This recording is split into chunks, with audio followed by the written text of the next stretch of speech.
So, something super important just happened on the first day of the NATO summit in Ankara, Turkey this week. That is going to look, in retrospect, like one of the most significant moments in European security since the end of the Cold War, since the Cold War itself. And, ironically, it's gotten almost no coverage outside of defence circles.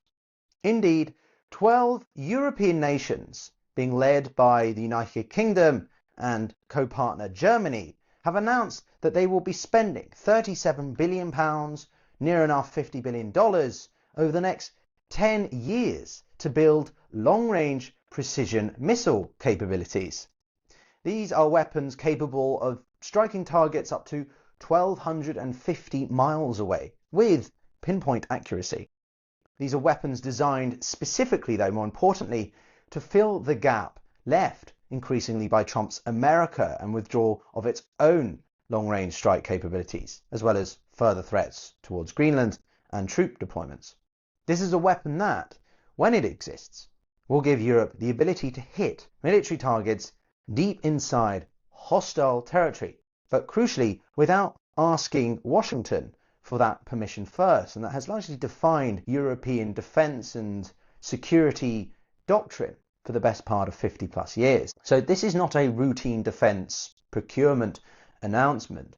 This is yet another demonstration of Europe deciding formally, financially and architecturally that it can no longer afford to depend on the United States for its own survival. And so I want to explain why this decision matters even more than we have begun to consider, not just for European security, but for Russia, of course for Ukraine, and for the fundamental question of what the Western alliance actually is right now in 2026, and what it is going to become over the next few years, especially as the war in Ukraine continues to shift. This is the Global Gambit.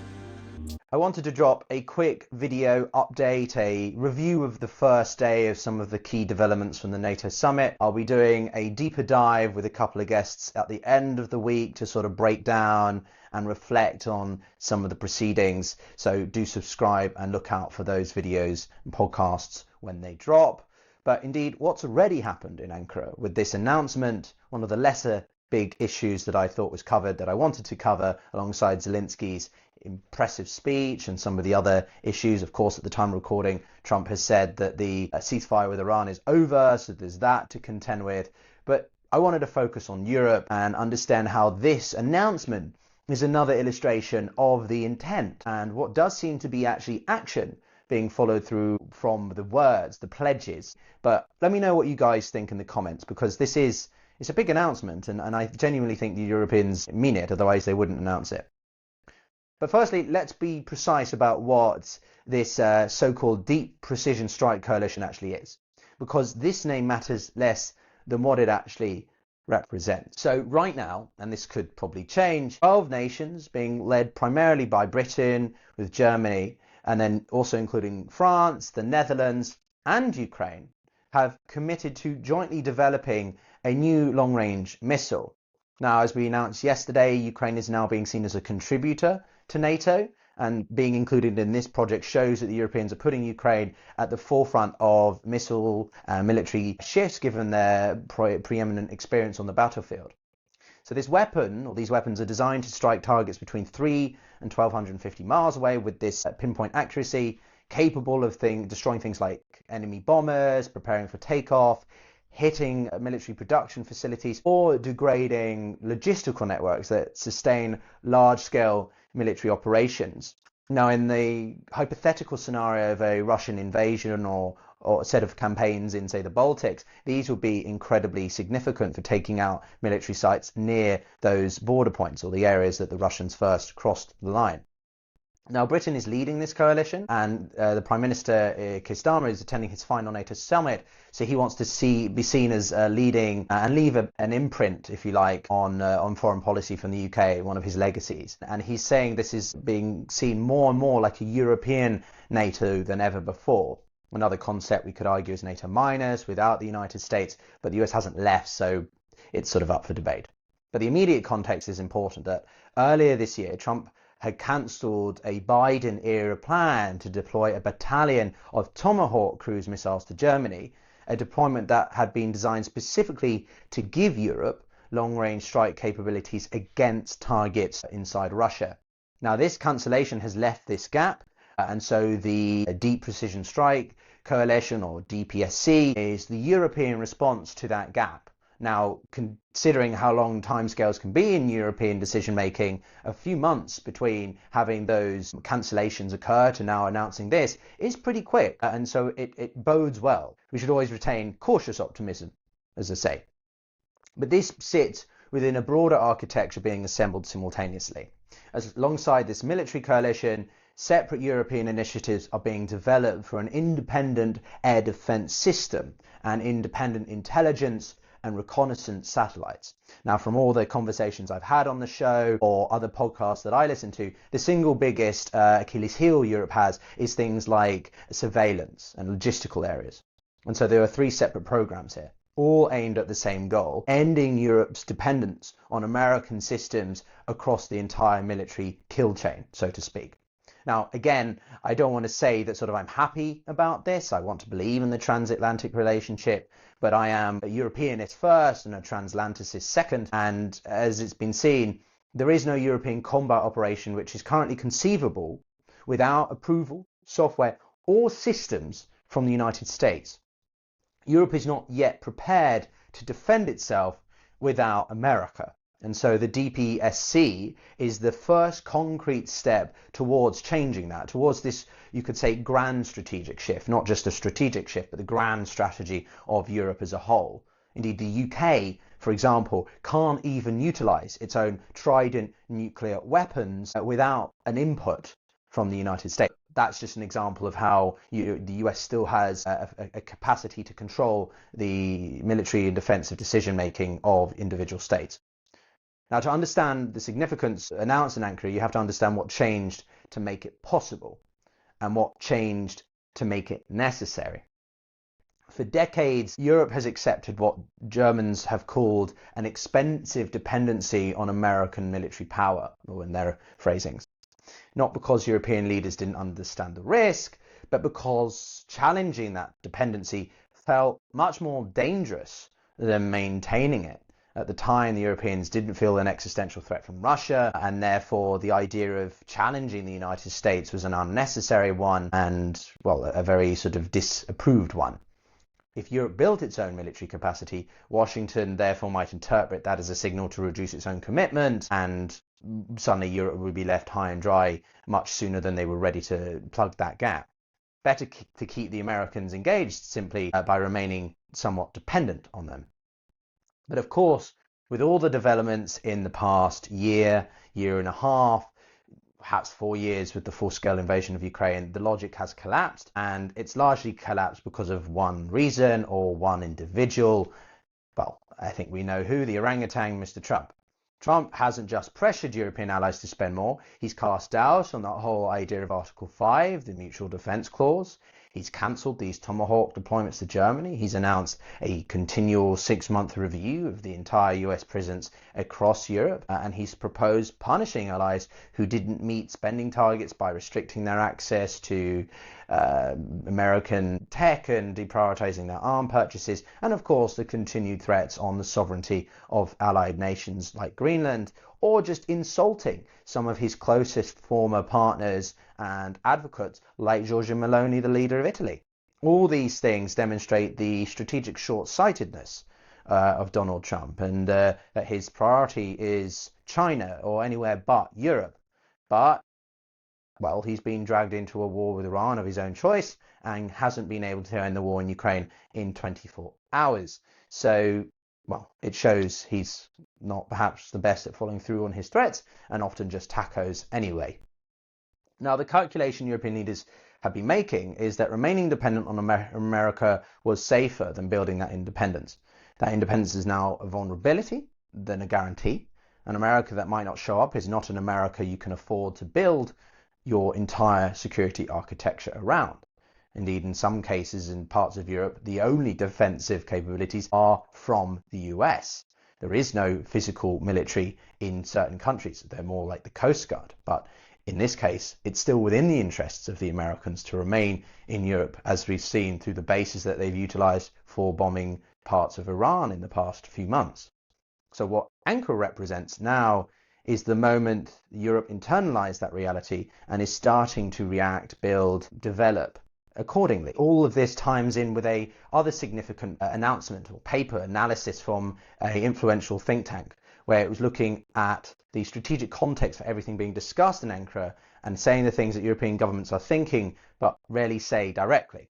Now, the argument here is that Europe can achieve full military independence from the United States by the end of the decade. It would cost $500 billion, a 10% increase on existing spending plans, and the bottleneck, though, is not money or tech, it's of course political will. Those who authored this paper identified 10 specific capability gaps that need to be filled. Long-range precision missiles, well, that's coming in. Independent command and control structures, air defense systems, intelligence comms satellites, heavy lift aircraft. Each of these is currently either American supplied or American dependent. But they also identify something more structural. European militaries currently operate 14 different types of, say, tanks, 15 types of fighter jets, contrasting command systems, fragmented defense industries. This splintering destroys economies of scale and creates interoperability problems that will make it more expensive to continue unless you try to simplify it. They compare, for example, to the Manhattan Project, the most ambitious military-industrial program in history. The scale of the ambitious is deliberate. They're not describing marginal improvements, they're describing a fundamental restructuring of Europe's entire defence itself. And critically, though, it's argued it's achievable. Most of these capability gaps could be filled by the end of the decade with appropriate political prioritization. The precedent they point to is Ukraine, as I mentioned earlier, the country that is demonstrating when clear technological objectives are defined and pursued with genuine urgency. The capabilities are there, we just have to be intelligent in how we go about applying them. The idea of comparative advantages. Germany is the production house. There are issues in Germany, as I mentioned in my video yesterday. Well, we've got the French election next year with Marine Le Pen now being free to run. So there are concerns here. But it seems to me that the collective desire to defend Europe is even a big appeal for the populist right. That even those who have been opposed to the idea of a United States of Europe or something, a federalist Europe, recognize the greater threats, not just from Putin's Russia, but from Trump's America right now. We have to act as the reality is, not as we wish it to be. Then we have to connect this all to Russia. Putin's strategic calculation has rested on the two assumptions. The first, that Western support for Ukraine will be unsustainable and fracture. And the second, that Europe's military capability without American backing is non-existent. But both of those assumptions, while still in present, are being directly challenged and largely undermined. 70 billion has been committed to Ukraine now for over 2 years. It's being seen as a contributor rather than just a recipient. And the integration of Ukraine's defense industry into the alliance's overall base, these are not signals of a coalition that is fracturing. They're signals of a coalition that is deepening its commitment and institutionalizing in ways that will be harder to reverse. And then on the second one, the DPSC is precisely the kind of capability that changes Putin's entire calculus. If Europe has the capacity to strike directly into parts of Russia in the same way that Russia threatens with Europe, that's a huge shift and undermines everything from their logistics capabilities, command and control centers, military sites, everything that determines Russia's capability to dictate the terms of this war, or what they used to think they could do in the earlier phases of this war. Indeed, Peskov, the Kremlin spokesman's response about Ankara was revealing. He describes these summits as confrontational and not constructive, and that Ukraine would receive NATO weapons, meaning that this is no longer a sort of perceived proxy war. It very much is NATO involved and therefore makes NATO legitimate targets. Now that is typical escalatory rhetoric from the Russians, but it is true that the more and more NATO deepens explicitly its engagements with Ukraine, its interoperability, its activities, then that means the Russians will feel that they have a right to target certain sites. Whether those are strictly military or civilian as well, well, that will completely change the framings. And still, Russia is well aware that if it starts targeting willy-nilly strikes sites across NATO, well, that is still NATO allies, and therefore Article 5, albeit with the concern of Trump's commitment, to step back from specific announcements and look at this overall trajectory. The direction of travel has changed in a way it has not since the end of the Cold War, and the speed of that change, driven largely by Trump's unpredictability, as well, of course, Putin's war against Ukraine, is incredible. What needs to happen is a greater standardization of policy, a greater alignment of interests across Europe. You don't necessarily need a federal Europe for that. Some people are on the fence about whether or not they want to unify to such an extent. But it's clear that Europe needs to find ways to align and be much closer coordinated on certain issues. We can see this in sub-regions. Look at the Nordic states, the Baltics, Poland. These countries are working largely independent, even though they want to be seen as a united front. And certainly, I think that's possible for all of Europe, given the right conditions. So there's a phrase that I've come back to over the past few months when I read it. That European sovereignty is not a foreign policy option. It is the basic condition of strategic credibility and ability to act. Now, such a sentence would have been considered provocative, farcical, laughed at. We remember what was laughed at a few years ago at the Munich Security Conference by J.D. Vance, or previous years in Trump's first term.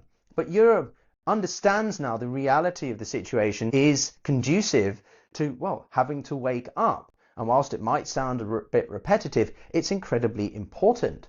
And I have a lot of belief in the capacity of Europe to get it right. It takes years to fully materialise, but it has started. And once something like this starts, once that political will crystallises, the money is committed and the industrial base begins to orientate around a new objective, well, it's very hard to stop.